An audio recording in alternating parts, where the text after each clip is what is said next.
Ang mundong ating ginagalawan ay nababalot ng iba't ibang misteryo. Misteryong maaaring para sa iba ay katatawanan lamang at bunga lamang ng ating malikot na imahinasyon. Imahinasyong pwede kang dalhin sa iba't ibang lagim. Lagim na maaaring may bahid ng katotohanan. Samahan niyo ako sa kwento ko. Tawagin niyo nga pala akong Berto. Mula ako sa isang bayang sakop ng isla ng Panay sa Kabisayaan. Siguro ay hindi ko na kailangang banggitin pa kung saan mismo. Ako ay bata pa nang nangyari ito. Sabihin na nating nasa 12 o 13 anyos. Mga lagpas 20 anyos na rin ang nakakalipas. Medyo gusgusin pa ako noon. At walang mag-aakalang magiging isang enenyero sa hinaharap. Na ngayon ay nagtatrabaho na sa labas ng bansa. Sa lugar namin ay may isang matandang tawagin nating Aling Maria. Hindi tunay na pangalan.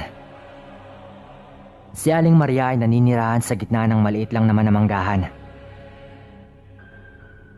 Madalas kaming mag-awi doon para maglaro.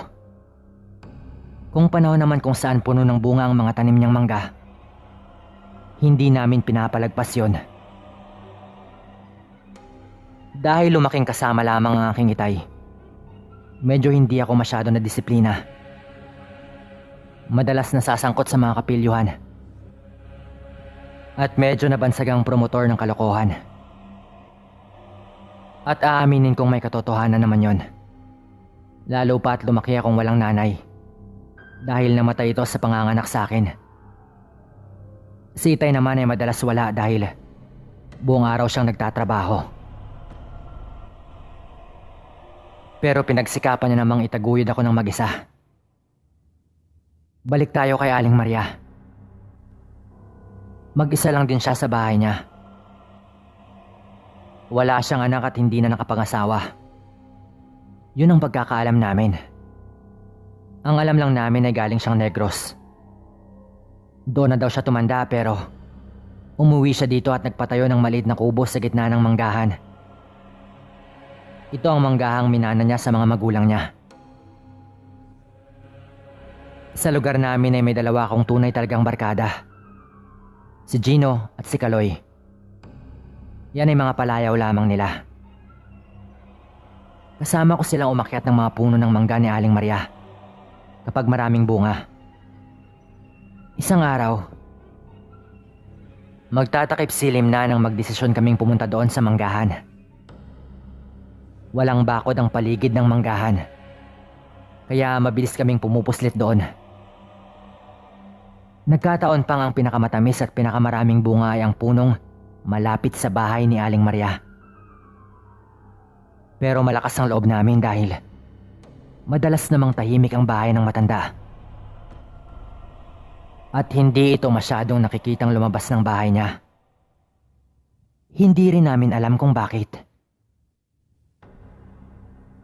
Medyo madilim na noon, kaya naman nagdesisyon kaming umakyat na ng puno. Kanya-kanya kami ng pitas. Si Gino at Kaloy ay medyo nag-iingay pa, habang dalawa silang nakatungtong sa malaking sanga ng mangga. Maya-maya pa ay narinig ko ang dahan-dahang pagbukas ng pinto. Yun bang dahan-dahang lagitik ng pinto kapag binubuksan ito?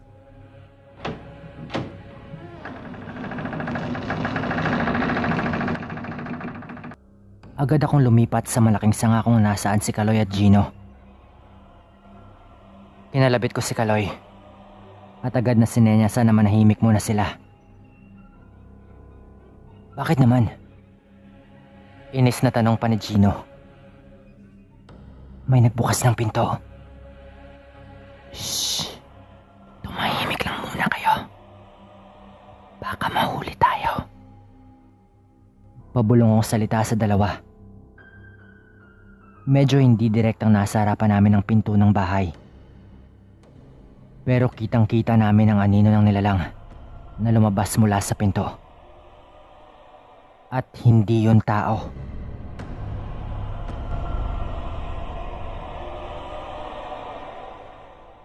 Para bang isang malaking aso. Inantay namin na tuluyan yung lumabas para makita namin mula sa pwesto namin. At tama nga kami. Isang malaking itim na aso. Teka, Berto. Kailan pa nagkaroon ng aso si Aling Maria? At napakalaki pa. Bulong ni Kaloy sa amin ni Gino. Agad kong tinakpan ang bibig niya. Kasi baka mapansin kami ng aso. Lalo pa at ngayon lang din kami nakakita ng ganun kalaking aso. Tumitingin-tingin ito sa paligid. Na para bang may hinahanap. Siguro ay narinig din niya ang ingay nila Gino at Kaloy kanina lang. Pero kung titignan ng aso, parang hindi talaga yon ordinaryo. Yung paghahanap-hanap niya sa paligid ay parang tao talaga siya. At sobrang laking aso naman nun. Halos hindi na kami humihingang tatlo sa taas ng puno. Pero ang sumunod na nangyari ay dumagdag pa sa kalituhan naming tatlo. Sa loob ng bahay ay may nagsalitang boses ng lalaki. Maria, baka naligaw lang na hayop. Hayaan mo na at pumasok ka na dito. Medyo may kalakihan ang boses na yon pero halatang mula yon sa isang matandang lalaki na parang hinang-hinana. Sa isip ko noon, ilang taon na kaming nagagawi rito pero ang pagkakaalam namin ay mag-isa lang si Aling Maria sa bahay niya. Pero kasabay ng pagtawag ng lalaki, lumingon naman sa loob yung aso na kulay itim. At agad itong pumasok ng bahay. Na parang siya yung tinutukoy ng matanda. Nakita niyo ba yon? Anong ibig sabihin nun? Si Aling Maria ang malaking aso? At sino yung boses ng lalaki sa loob ng bahay? Mahinang tanong ni Gino na halatang kinakabahan na rin ito. Sa murang edad ko ay siyempre kinabahan ako ng sobra. Ang lakas ng kalabog ng dibdib ko noon. Mabuti na lang at madilim at narinig ko agad yung pagbukas ng pinto.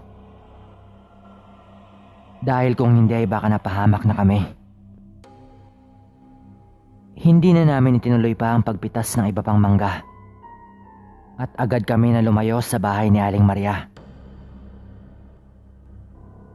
Nung nasa may labasan na kami ng manggahan, nag-usap kaming tatlo. Nagdesisyon kaming bumalik para lang alamin yung tungkol sa boses ng lalaki sa loob. Nangako kaming kapag may makita kaming kakaiba ay walang sisigaw. Dahil siguradong ay kapapahamak namin yun. Bumalik na kami ulit sa bahay ni Aling Maria. Nakabukas pa ang ilaw nila. Kaya alam naming gising pa ang mga ito. Dahan-dahan kaming lumapit sa bahay ni Aling Maria. Sa may likod ng bahay niya palang ay may nakita kaming mga punit-punit na damit. Maliliit yon na parang damit ng bata. Inilawan yun ni Gino gamit ang lighter niya para mas makita namin. Kasi nga ng mga panahong ito ay naninigarilyo na si Gino. Nung inilawan niya yun ay punong-puno ng dugo ang mga damit. Ang isa doon ay parang bago lang. Dahil halatang mabasa pa yung dugo. Muntik nang mapasigaw si Kaloy. Siya kasi yung pinakakabado pero agad ko siyang pinagsabihan. Ano ka ba, Kaloy?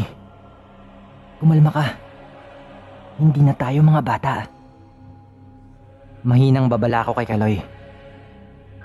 Umikot kami doon sa gilid ng bahay. Hanggang umabot kami sa may ilalim ng bintana. Sisilip na sana si Gino pero agad ko siyang hinila nang marinig kong may nagsalita. Maria, mukhang hindi na talaga kaya ng katawan ko. Dahil lang Hindi ko pa naipapasa kaya hindi ako mamatay-matay. Bumibigay na ang katawan ko. Wika ng isang boses ng matandang lalaki na parang hindi na makapagsalita ng diretsyo. Totoo ngang may tinatago si Aling Maria. Ano ka ba naman, kuya? Sariwang karne ng bata ang meron tayo ngayon. Subukan mo munang kumain. Alam kong sawang-sawa ka na rin sa karne ng patay na tao mula sa morgue sa ospital sa bayan na dinadala pa dito ng pamangkin natin. Noong nakaraang linggo pa nang may patay na naman sa morgue na walang umakong pamilya. Ilang araw din tayong hindi kumakain ng karne pagkatapos nun. Maswerte tayo at doktor sa ospital na yon ang pamangkin natin. Sagot naman ni Aling Maria sa matandang lalaki na narinig naming tinawag niyang kuya. Pakiramdam ko noon ay tumatayo ang lahat ng buhok ko sa ulo at nanginginig na ang katawan ko sa takot.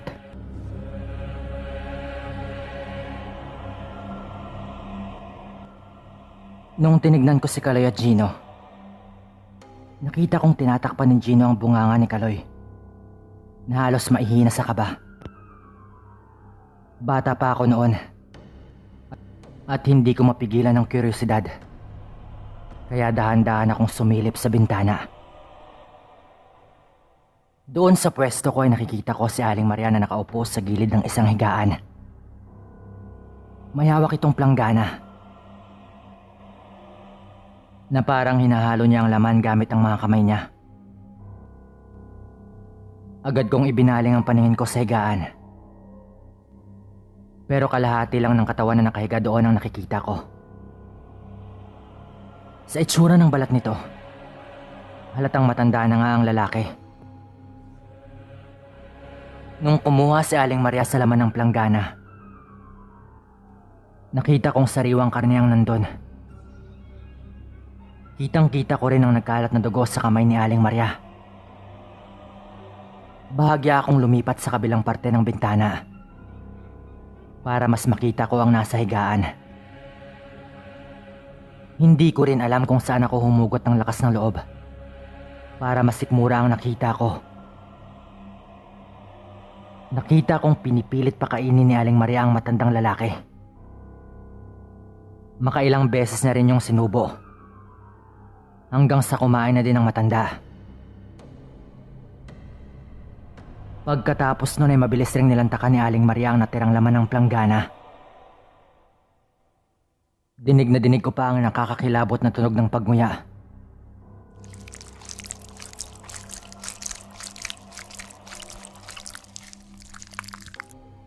Mabilis na yung inubos na parang gutom na gutom ito. Halos masuka ako sa nakita ko na hindi ko na malayang napasilip na rin pala si Gino at Kaloy doon sa bintana. Nakita rin nila ang nakakadiring nangyari. Labis kaming ginimbal ng mga narinig at nasaksihan namin. Na hindi mawala-wala ang panginginig ng katawan namin. Nung tumayo na si Aling Maria sa kinauupuan niya, mabilis kaming lumipat sa kabilang parte ng kubo. Ilang sandali lang ay bumukas ang pinto doon sa may likod ng bahay. Kumakanta-kanta pa si Aling Maria sa paglabas na ng bahay. At narinig namin na parang hinuhugasan nito ang planggana kanina gamit ang tubig ulan na nakaimbak doon banda. Sinamantala namin yon para marahang umalis doon. Noong medyo malayo-layo na kami at hindi na nila kami mapapansin, doon lang kami naglakas loob na tumakbo na. Tumakbo kami ng tumakbo hanggang sa hiningal na talaga kami.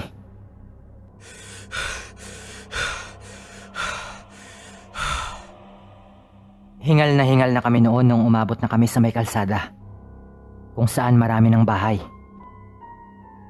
Napagtanto namin na kaya pala kapag naglalaro kami doon, minsan ay may sasakyang pumapasok doon. Iisang lalaki lang at halatang may kaya, Base sa pananamit pa lang nito, malamang ngayon ang sinasabi niyang pamangkin niya na nagdadala ng mga patay na katawan doon sa morgue sa ospital. Yung mga taong wala nang umaakong pamilya at hindi pa naimbalsa mo. Sigurado kaming aswang ang nakatira sa bahay sa gitna ng manggahan. Si Aling Maria at ang kuya niya. Hindi namin alam noon kung sino ang pagsasabihan namin. Lalo pa't sino ang maniniwala sa 3 pilyong binatilyo na puro kalokohan lang din ang alam. Walang maniniwala sa amin. Nung gabi din na yon, bumili kami ng alak at uminom ng magkasama sa unang pagkakataon. Lumipas ang gabing wala kaming napagsabihan tungkol doon. Kinabukasan, galing kami sa paglalaro ng basketball. Nang makita kong makakasalubong namin si Aling Maria sa kalsada, agad kong kinalabit si Gino at Kaloy at binalaan na batiin lang namin siya na parang wala kaming nakita at nalaman. Nakangiti ito sa amin at agad niya kaming tinanong, "Kayong 3, nagawi ba kayo sa bakuran ko noong isang gabi? May nakita ba kayo o narinig? May mga bakas kasi ng paa sa likod ng bahay ko eh." Medyo naghihinalang tanong ni Aling Maria. Sa reaksyon pa lang ni Kaloy ay mapapahamak na talaga kami. Pero agad ko siyang sinalo at ako na ang sumagot. "Opo, nagawi po kami doon pero hindi po yun gabi kundi hapon.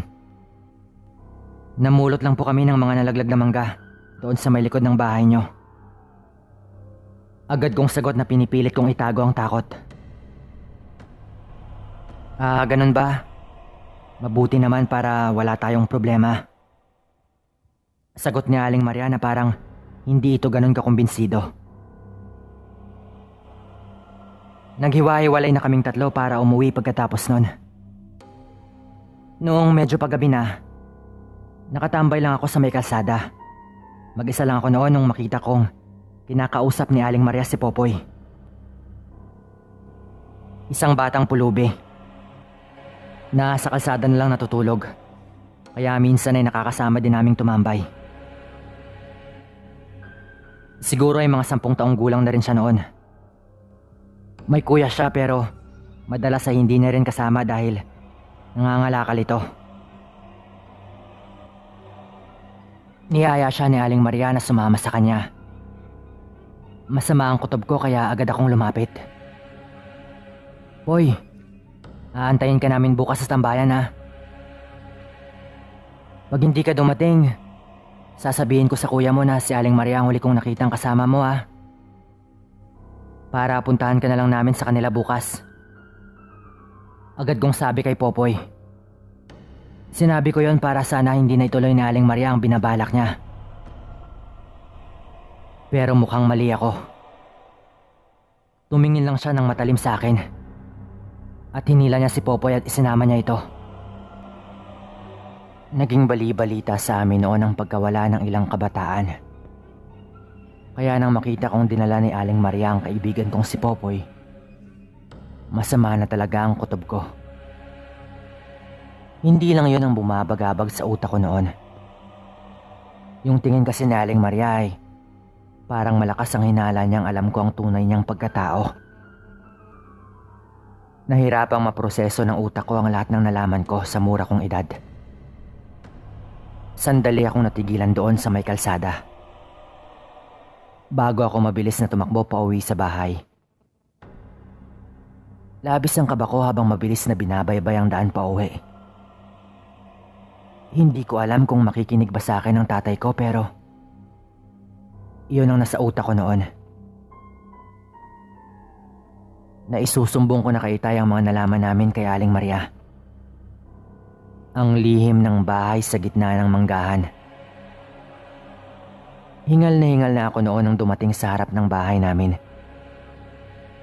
Bukas na ang ilaw pero napansin kong nakakandado pa ang pinto. Siguro ay lumabas lang si Itay upang bumili ng uulamin namin para sa hapunan. Wala kasing doorknob ang bahay namin noon at gawa lang sa kawayan ng pinto. Kaya kapag lalabas si Itay ng bahay at wala din ako doon, kinakandado niya na lang para ligtas sa mga kawatan. Lalo pa at uso din ang nakawan noon. Doon ay kumalma na ako at umupo ako sa upuan sa gilid ng bahay namin. Mga ilang minuto rin akong naghintay bago dumating si Itay na may bitbit na isang lata ng corned beef, mantika at itlog. Malamang ngayon ang uulamin namin para sa hapunan. Agad akong tumayo at lumapit sa kanya. "Mano po, Tay?" Magalang ko pang wika. "Aba, Berto. Himala yata ito at umuwi ka ng maaga ngayon. Ano bang nakain mong bata ka?" Medyo pabiro pang wika ni Itay. Kumamot lang ako sa ulo ko bago sumagot.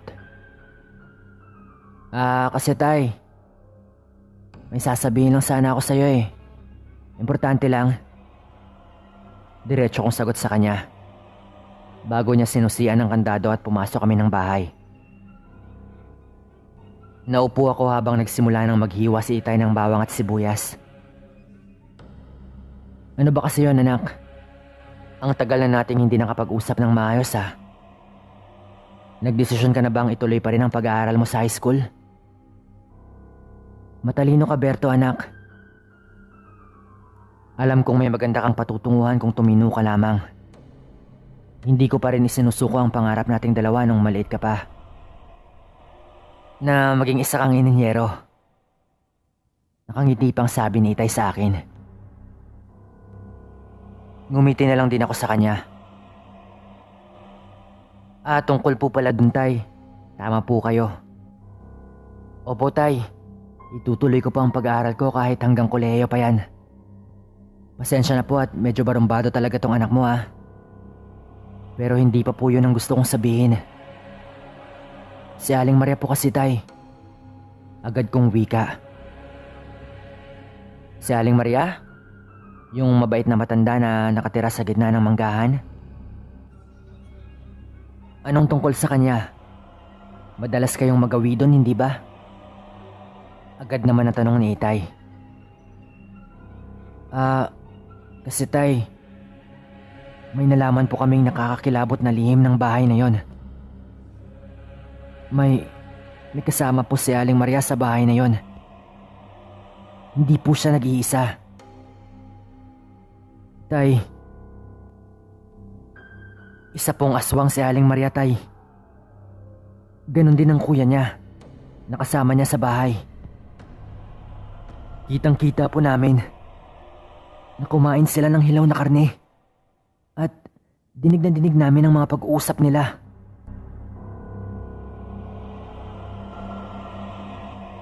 Agad kong sumbong kay Itay na nanginginig pa rin ang boses ko dahil sa kaba. Napailing si Itay at sandaling nanahimik bago nakapagsalita. Berto naman, ano ba yung pinagsasabi mo? Mabait na tao si Aling Maria. At alam naman nating lahat dito na may kaya ang pamilya niya. Maaari kang mapahamak sa mga pinagsasabi mong yan. Akala ko pa naman ay tumino ka na. Galit na sagot ni Itay. Pero paulit-ulit kong sinabi na totoo ang lahat ng yun. Hanggang sa nagalit si Itay at kwinelyohan niya ako. Halos sampalin na ako nito bago niya ako binitawan. Kahit kailan kasi hindi ako pinagbuhatan ng kamay ni Itay. Yun ang labis kong hinahangaan sa kanya. Pero dahil hindi siya naniniwala ay naiyak talaga ako noon. At agad akong lumabas ng bahay. Pumunta ako sa tambahay namin. At doon ay nakita ko si Gino at Kaloy. Mga ganoong oras kasi tumatambay talaga kami doon. Sinumbong na rin daw nila sa mga magulang nila pero tulad ng nangyari sa akin ay hindi sila pinaniwalaan. Ang pinagkaiba lang ay tinawanan lang daw sila. Yung akin kasi nagalit talaga sa akin si Itay. Maya-maya pa ay dumating na ang kuya ni Popoy. Mga 2 taon nang agwat niya sa amin kaya medyo mas malaki na siya at mas matured kumbaga. Tawagin na lang natin siyang Mark. Hindi na ako nag-alinlangang sabihin sa kanya ang katotohanan. Lalo pa't hinahanap na rin niya si Popoy. Sinabi na rin namin sa kanya na delikado si Popoy dahil sa totoong pagkatao ni Aling Maria. Pero hindi man lang nagdalawang isip si Mark at agad itong naniwala. Maging siya man daw kasi ay may napansin na rin kakaiba sa bahay na yon nung nagawi siya doon sa pangangalakal. Mga ilang metro lang kasi sa likod ng bahay ni Aling Maria, may maliit na sapa doon. Doon daw niya nakita na maraming mga buto ng tao.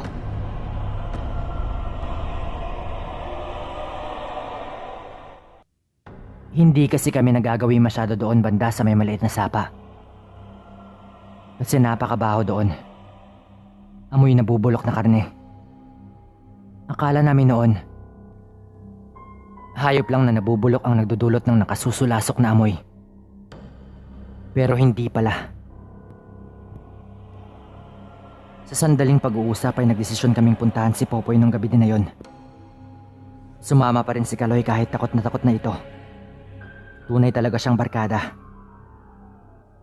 Agad kaming tumungo doon sa bahay ni Aling Maria. Pero hindi tulad ng nakaraang gabi. Nakapatay na ang ilaw sa loob. At tanging ilaw mula sa kandila o gasera ang nakikita naming nagbibigay ng liwanag sa bahay. Halos nawala na ang takot namin. At dire-diretso kaming naglakad doon sa pinto sa harap ng bahay. May dala pang flashlight si Gino noon. Gusto lang talaga naming bawiin si Popoy. Kakatok na sana sa pinto si Mark nang may nakita si Gino sa may gilid ng bahay. Tsinelas ng bata na may mga patak ng dugo. Nung nilapitan yun ni Mark, sigurado siyang kay Popoy yun. Sa tabi ng tsinelas ay may nagkalat pang mga dugo. At may kulay itim na plastik na parang lalagyan ng basura.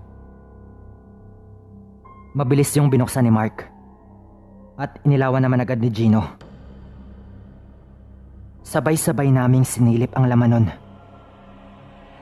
At nasuka kami sa nakita namin. Sa loob nun ay samot-saring tira-tirang karne at lamang loob. Sa taas ng laman nun ay may dugo ang damit. Nung inangat yun ni Mark, nakita kong yun ang damit na suot ni Popoy kanina lang. Nung nakita ko sila ni Aling Maria. Hindi ako pwedeng magkamali. Puting damit na may nakasulat na number 33 sa likod. At may bahid pa ng grasa. Dahil nangangalakal din si Popoy. Pero ngayon ay nabalot na rin yun ng dugo. Nagsuka kaming lahat noon na wala na kaming pakialam kahit may makarinig. Sobrang nakakadiri talaga kasi ang nakita namin.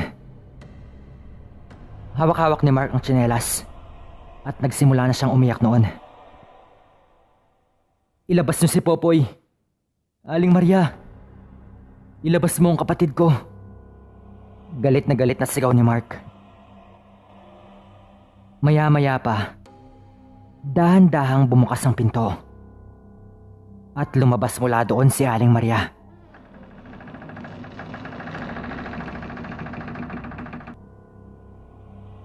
Nakita nito ang nakabukas na kulay itim na plastik. Kayo na naman? Bakit kayo nakialam sa mga gamit dyan? Galit itong wika. Ilabas mo si Popoy, Aling Maria. Pakiusap. Maawa ka naman sa kapatid ko. Pakiusap pa ni Mark. Nang marinig yun ng matanda ay nakita ko pang bahagya itong umiti. Wala akong alam sa pinagsasabi nyo. Umalis na kayo. Ang tanging sagot nito. Pero Aling Maria, nakita ko po kayo. Dinala niyo dito si Popoy. At paano ninyo ipapaliwanag ang tsinelas at damit niya? na ngayon ay puno na ng dugo. Sagot ko naman kahit takot na din talaga ako. Yumuko lang si Aling Maria. At nung muli itong tumingin sa amin, napakapula na ng mga mata nito. Kitang-kita yon kahit medyo madilim. Kahit si Mark ay halatang natakot din sa nakita nito. Lalo pa nung unti-unting umungol si Aling Maria. Habang dahan-dahang nagbabago ang anyo nito.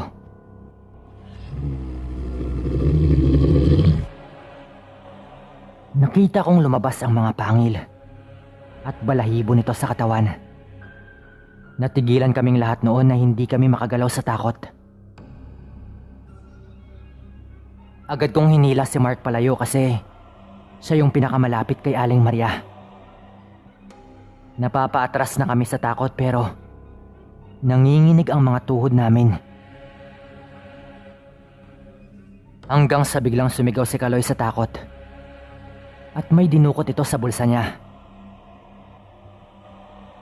Kitang-kita ko pa kung paano niya pinunit ang isang plastik ng asin. At walang habas yung isinaboy kay Aling Maria.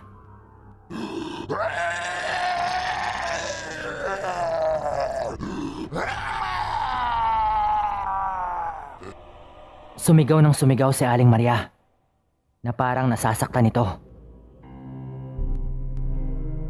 Doon na kami nagkaroon ng lakas ng loob.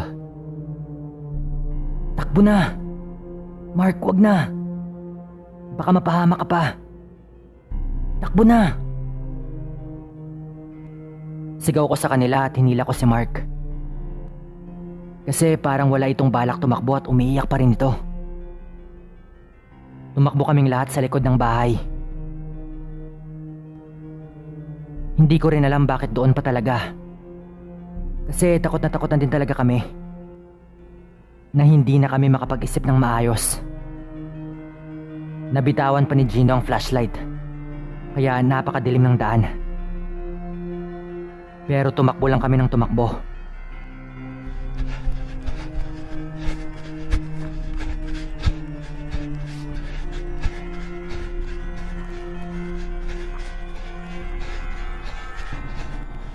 Hanggang marinig ko na lang na parang may nahulog sa tubig.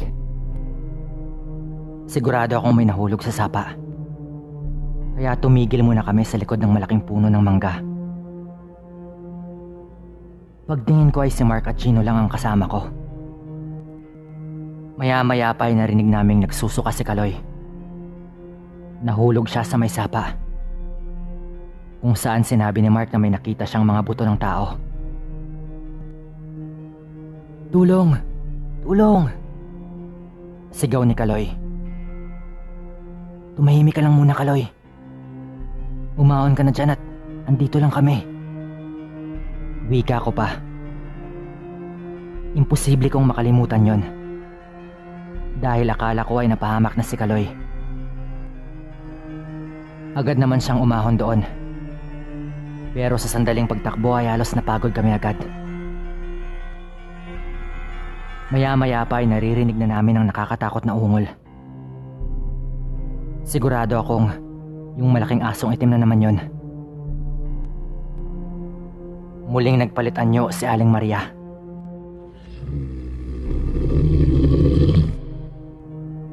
Hindi namin alam ang gagawin noon.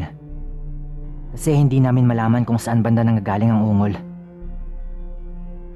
Tatakbo na sana kami ulit nang makarinig kami ng boses na tinatawag ang pangalan namin. Berto, anak! Andyan ba kayo? Sa narinig naming boses ay sigurado akong si Ita yun. Hinahanap niya ako. Gino! Kaloy! Sigaw pa ng ibang boses. Andito kami! Andito kami! Sagot ko ng sigaw. Hanggang sa makita na namin ang mga paparating na tao na may daladalang sulo. Agad kaming tumakbo sa kanila. Niyakap ako ni Itay noon. Hindi ko na maalala kung kailan yung huling beses na nayakap ko siya bago ang gabing yon. Kasabay nun ay nawala na rin ang ungol na naririnig namin. Naniwala pala si Itay sa akin. At kinumbinsi niya ang tatay ni Gino at Kaloy para hanapin kami dito. Gusto ko sanang bumalik kami sa bahay ni Aling Maria para patunayan talaga sa kanila na totoo ang lahat. Pero nasugatan si Kaloy dahil sa pagkahulog niya sa sapa, kaya agad kaming umuwi. Nung mag-usap-usap kami, nagdesisyon sila Itay na puntahan nila agad yung bahay kinabukasan. At yun nga ang una nilang ginawa kinaumagahan. Ang mga tatay naming tatlo at ilang tanod nilang kaibigan. Nung pinasok nila ang bahay, wala na si Aling Maria doon. Pero, napatunayan pa rin namin na totoo ang sinasabi namin. Sa higaan sa isang kwarto, naroon ang matandang lalaki. Nakahiga at wala ng buhay. Namatay na nga talaga ang kuya ni Aling Maria. Kahit saan tignan ay halatang namatay lang ito sa katandaan. At walang senyales na pinatay ito. Noon pa ito nangyari kaya sa likod lang ng bahay inilibing ang katawan.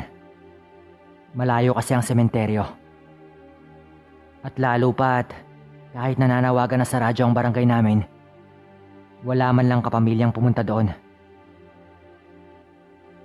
Siyempre itinago na ng mga iilang nakakaalam ang tungkol sa totoong nangyari. Ang naging bagong panakot noon sa mga kabataan, ang katotohanang baka namatay lang ang matandang lalaki na hindi nito na ipapasa ang pagiging aswang niya. Binalot lang din yon ng banig at inilibing. Kaya ang sabi-sabi ng matatanda, posible raw na magiging amaranhig yon. Si Aling Maria naman ay hindi na bumalik pa doon. Sa banta ko, patay na yon. Dahil lagpas 20 anyos na rin ang nakakalipas. Pero hindi natin alam. Baka buhay pa rin. Dahil isa siyang aswang. Hanggang dito na lamang. Salamat.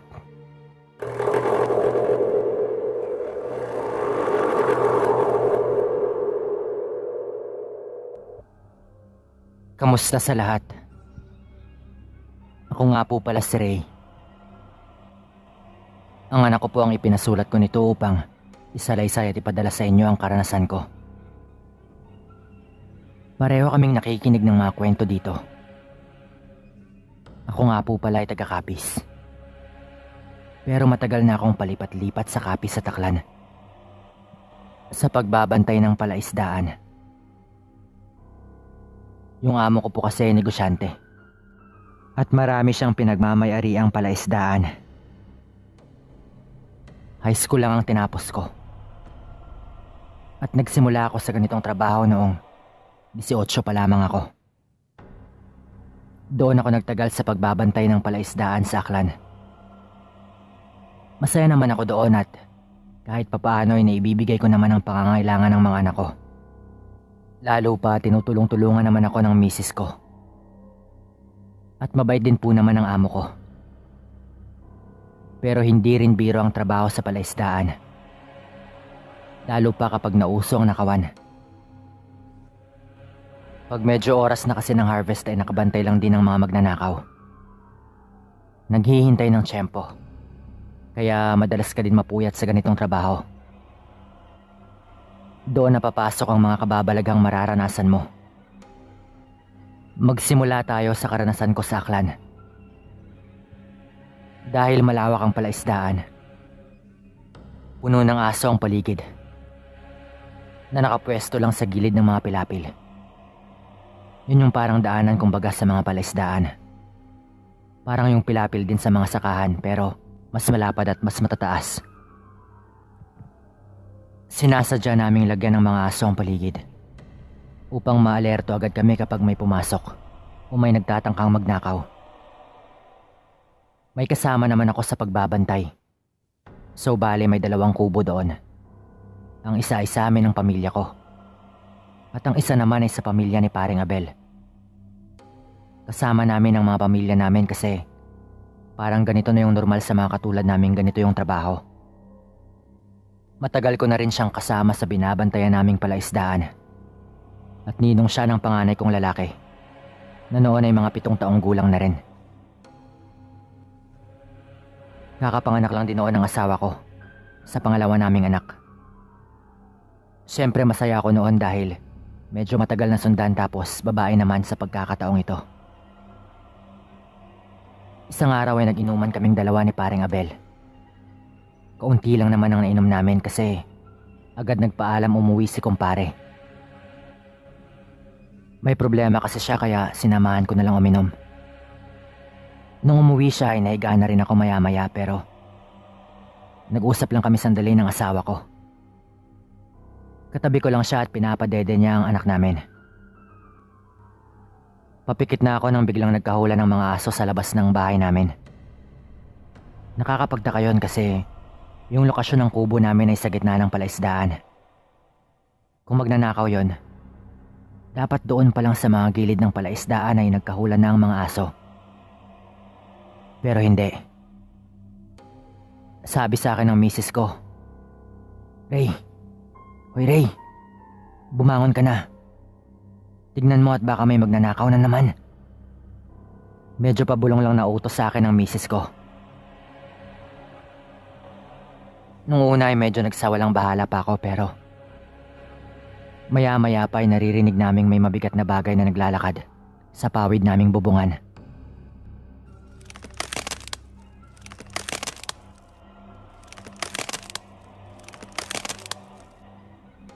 Kung ang tunog lang ang pagbabasihan, ipupusta ko ang buhay ko na hindi yun hayop lang. Ang lakas kasi nun. Nahalatang mabigat ang nasa taas. Doon ay dali-dali akong bumangon. At kinuha ang kalibre 45 kong baril. Lisensyado yon syempre dahil pinapagamit yun ng amo namin kung sakaling may magnanakaw. Proteksyon din syempre. Nung patayo na ako, biglang kumalabog na halatang may tumalon mula sa bubong papunta sa pilapil. Agad kong kinasa ang baril at lumabas ako para tignan kung ano yon. Baril sa kabilang kamay at flashlight naman sa kabila. Nakarinig ako ng parang yabag ng paa na mabilis na lumalayo doon sa kubo.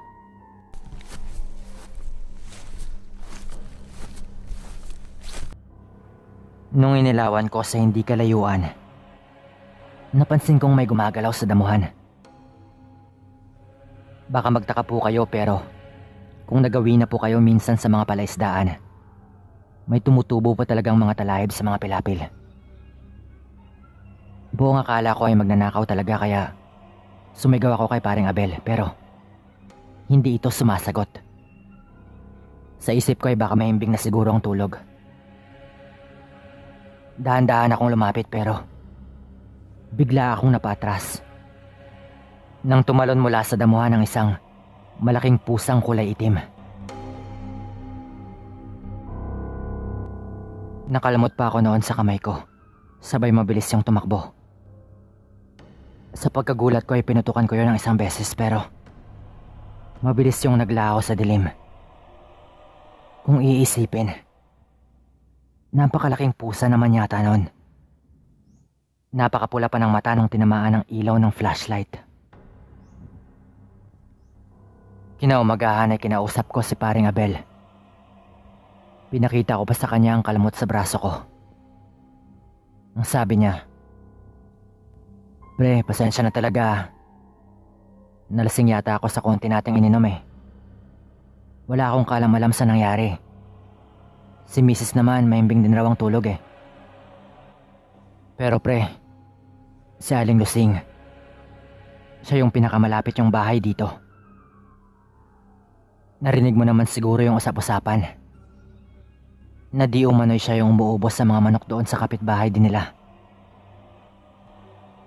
Ang usap-usapan kasi pre, gabunan daw si Aling Lusing. Sabi sa akin ni Abel.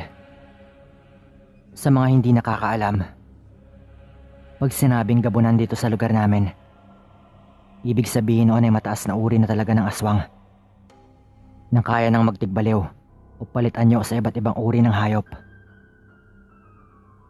Napaisip ako noon kasi Ang lakas naman ng loob niya na alam niyang may armas ang mga katulad naming bantay ng palaisdaan. At sino naman ang puntirya niya? Ang anak kong kakapanganak pa lamang? Tanong ko pa sa isip ko. At ilang araw nga pagkatapos niyan, nagkasakit ang anak ko. Nung pinatignan namin ay inaaswang daw. Nung tinanong ko ang albularyo, ganito ang sabi niya. Naku, kilala mo to. Malapit lang siya sa inyo at may galit ito sa'yo.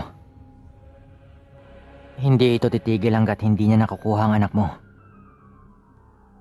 Sinabihan kami ng albularyo na bumalik pagkalipas ng 3 araw pero nagkataong biglang tumawag ang amo ko na ililipat na daw kami doon sa Capiz. Sa palaisdaan pa rin na pinagmamayarihan din ng amo namin. Bale, pinagpalit kami. Yung bantay naman doon sa Capiz ay inilipat sa Aklan. At kami yung inilipat sa Capiz kaya hindi na kami nakabalik pa sa albularyo. Dahil yung araw na babalik na dapat kami doon, ayun din mismo yung parehong araw na ililipat na kami. Binigyan lang din kasi kami ng amo ko ng ilang araw para sa paglipat. Kasama ko pa rin si Paring Abel. Akala namin ang asawa ko ay wala na. Yun na ang huli, ang saklan. Pero hanggang doon sa Capiz ay parang sinusundan kami ng aswang. Ayaw niya yata kaming tigilan. Ganoon pa rin ang setup namin, bali may kubo kami at may hiwalay din na kubo si Paring Abel. May bahay na bato naman na ginagamit ng amo namin tuwing bumibisita siya doon.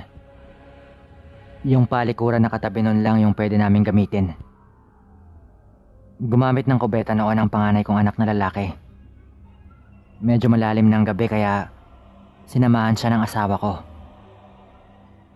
Mga ilang metro pa kasi ang ginagamit naming kubeta doon sa kubo namin.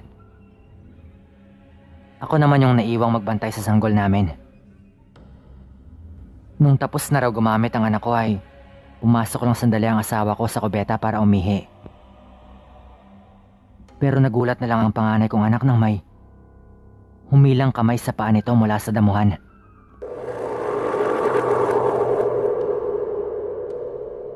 Dinig na dinig ko rin yung sigaw na yon mula sa kubo namin. Agad namang lumabas ng kubeta ang asawa ko at naabutan pa raw niya ang anak namin. Hinihila raw ito ng mabalahibong nilalang. Kitang-kita ng asawa ko ang naglalaway nitong bunganga na parang gutom na gutom ito. Sigaw ng sigaw ang asawa ko at nagsimulang magkahula ng mga aso. Ako naman ay agad na lumabas buhat-buhat ang sanggol. At hawak-hawak ng isa kong kamay ang kalibre 45 kong baril. Labis ang kaba ko noon, Sir Dan. Kasi sa narinig kong pagsigaw ay parang napahamak na ang mag-ina ko. Sa daan ko papunta sa kubeta ay dadaanan ko pa ang kubo nila Paring Abel. Lumabas na rin ang asawa niya dahil sa mga pagsigaw. Tinanong ko sa kanya kung nasaan si kumpare pero simulang nagpaalam daw itong may bibilin lang sa labas ay hindi pa raw ito nakakabalik. Agad kong ibinigay sa kanya ang sanggol kong anak. At kumaripas ako ng takbo papunta doon sa mag-ina ko.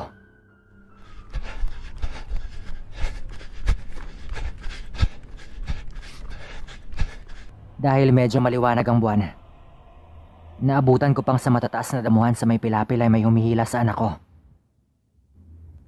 Halos mahila na niya ang anak ko. Kaya agad kong pinaputokan ng kung anumang nilalang sa may damuhan.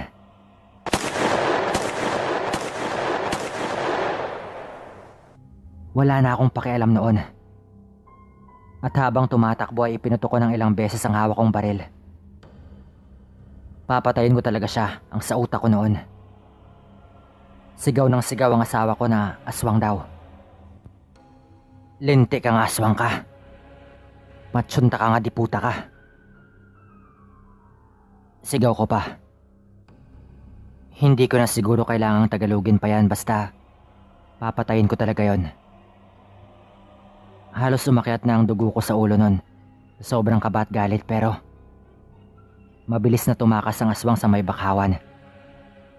Sa gilid ng pilapil sa labas na ng palaisdaan. Nang ilawan namin sa may damuhan ay may mga nagkalat na dugo doon.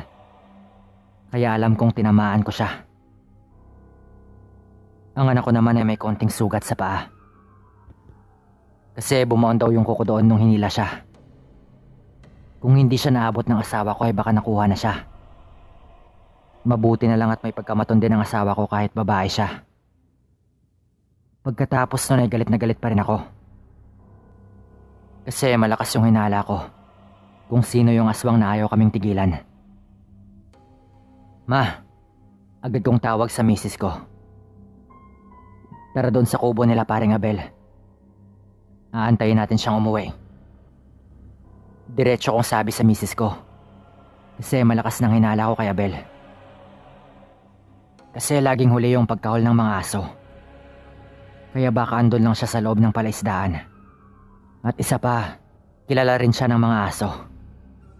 Bukod pa doon, parang hindi naman kapani-paniwala na nagkakataong laging wala siya doon kapag andun ang aswang. Sinabi namin ng diretsyahan sa misis niya ang hinala namin. At maging siya ay napapaisip na rin daw. Naghintay nga kami sa loob ng bahay nila paring Abel. Maya-maya pa ay may kumakatok na nga sa pinto. Sinenyasan ko agad si kumare na buksan na ang pinto.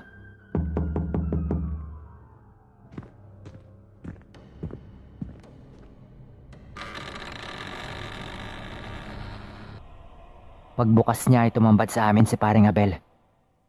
Naduguan dahil sa sugat nito sa binti. Nang makita ko yun ay binunot ko ang baril ko.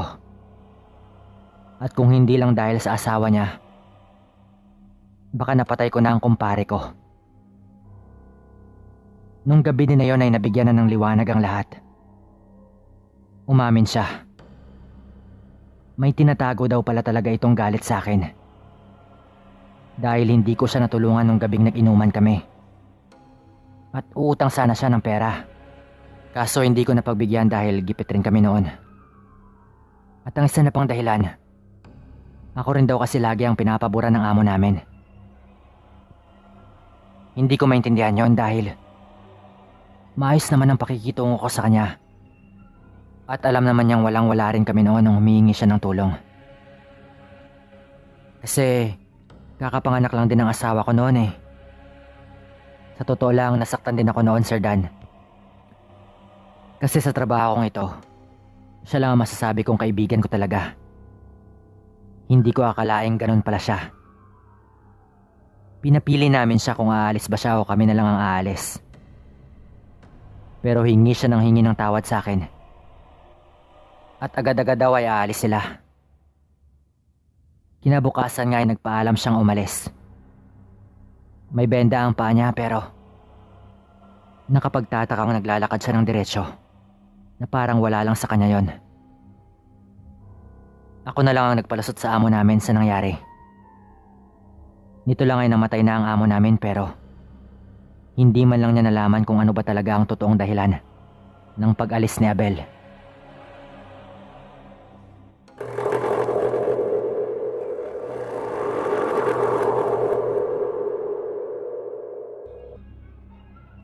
Paring Jun! Paring Jun! Alas 4:30 na ng umaga.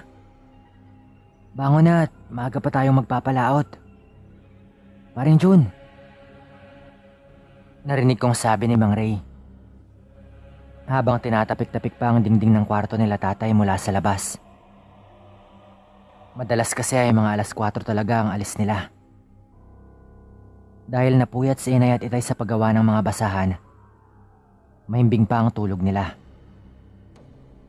Dahan-dahan akong bumangon sa higaan kasi natutulog pa ang bunso kong kapatid na katabi ko lang matulog. Sa kabilang higaan naman ay ang dalawa ko pang kapatid. 4 kami na puro lalaki. Saglit lang po, Mang Ray. Gisingin ko lang po sandali at napasarap yata yung tulog. Mahina kong sabi kay Mang Ray para hindi magising ang mga kapatid ko. Oo boy. Pasensya na pero kailangan na kasi namin umalis eh. Agad namang sagot ni Mang Ray. Lumabas ako ng kwarto at agad kong tinungo ang kwarto nila Itay. Ang kwarto nila ay kurtina lang ang pangtakip sa pinto kaya agad ko yung hinawi at nilapitan ko si Itay na noon ay mahimbing pa rin ang tulog. Tay, gising na. Aalis na raw kayo ni Mang Ray. Agad kong wika habang tinatapik ang balikat ni Itay. Doon ay nagising na siya at sandaling naganda at umalis na sila ni Mang Ray. Ganun lagi ang alis nila para mangisda sa laot. Kung Sabado naman at Linggo ay ako yung sumasama kay Mang Ray para makapagpahinga naman si Itay. Simple lang ang buhay namin. Mahirap pero masaya. Tawagin niyo nga pala akong boy. Yan na yung palayaw ko simula bata pa. Ang iba namang pangalan na maririnig niyo dito ay sinadya kong palitan para naman sa personal na kadahilanan. Ako ay 40 anyos na. May sarili ng pamilya at may 2 anak. Nangyari itong kwento ko nang ako ay mga 15 anyos siguro. Matagal-tagal na rin kung tutuusin. Pero presko pa sa utak ko ang lahat ng nangyari. Nga pala, ako ay taga-Capiz. Hindi ko nababanggitin mismo bilang respeto na rin sa lugar. Pero ang barangay namin ay malapit sa dagat. Nga pala, si Itay ay hindi talaga taga dito. Taga-Aklan siya at nakilala niya sa inay sa Capiz. Kaya naman dito na rin sila tumira at nagsimula ng pamilya. Si Itay yung unang nagsimulang tawagin si Mang Ray ng Mamaw. Kasi madalas mapagbintang ang aswang si Mang Ray noon. At dahil kaibigan siya ni Itay ay sinakyan na lang din nila. Biruan lang din kumbaga. Dahil maayos talaga ang samahan ni Itay at Mang Ray, naging ninong na rin siya ng bunso kong kapatid. Parang magkapatid na din ang turingan nila at kahit anong mga problema ay nagdadamayan sila. Madalas rin silang mag-inuman sa bahay namin. Pero hindi naman sila nag-aaway o kung ano man. Isang gabi, nag-inuman si Itay at si Mang Ray. Sila lang dalawa. Nasa may labas lang sila habang nasa sala naman kami nila inay. Akala namin ay normal lang na gabi kasi madalas naman talaga silang mag-inom sa bahay. Pero nung nalasing na sila, medyo nagkabiroan sila doon sa pinausong tawag ni Itay sa kanya. Ang sabi ni Mang Ray, "Alam mo Jun, minsan gusto ko na talagang patunayan sa mga tao na totoo yung sinasabi nilang mamaw ako eh." Dinig na dinig namin yung sabi niyang yon pero baliwala lang sa amin dahil akala namin biruan lang. Pero paulit-ulit niya yung sinabi na parang inaamin na talaga nito na totoo ang mga hinala sa kanya ng ilan naming kabarangay. Ang Itay ko naman ay hindi pa naman lasing talaga kaya pinagsabihan niya si Mang Ray na tumahimik na siya. Kasi baka marinig ng ibang tao doon at mas lalo nilang pag-usapan si Mang Ray. Pero nagpatuloy si Mang Ray sa mga pinagsasabi niya. "Alam mo paring John, nung ipinagbubuntis ng misis mo yung bunso niyong anak, yung naging inaanak ko na ngayon, ilang beses kong sinubukang biktimahin yung misis mo. Bumibisita ako dito sa gabi pero pinigilan ko dahil kaibigan kita. Pero minsan kasi pre, umiiral talaga yung pagiging aswang ko eh." Wika pa nito na naging seryoso at hindi nalasing yung tono ng pananalita niya. Nakinig lang kami noon pero yung kaninang biroan lang ay naging tensyonado na. Hinamon siya ni Itay na patunayan niya. Medyo galit na ang tono ni Itay noon, lalo pa doon sa sinabi ni Mang Ray.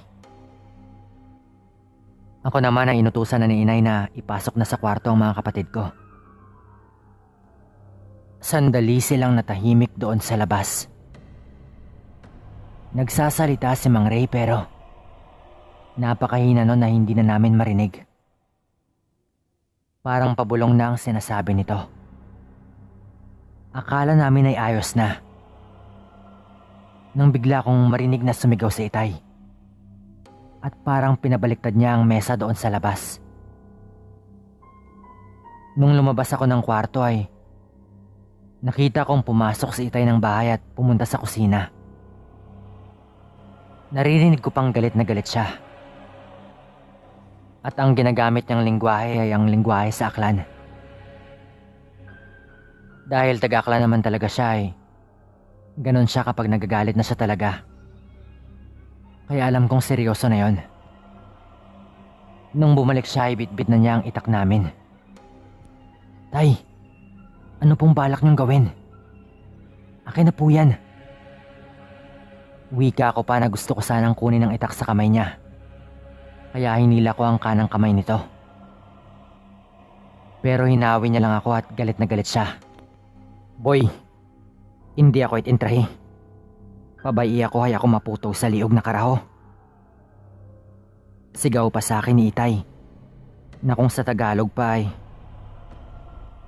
Boy, wag mo kong pakialaman. Hayaan mo ako dahil ako ang puputol sa leeg nito. Galit niya pang sigaw. Medyo naitulak ako palayo ni Itay kaya wala na akong nagawa. Hinarangan naman siya ni Inay pero galit talaga si Itay nun. Kaya wala ding nagawa si Inay. Nung nasa labas na ay unti-unti namang umatras si Mang Ray.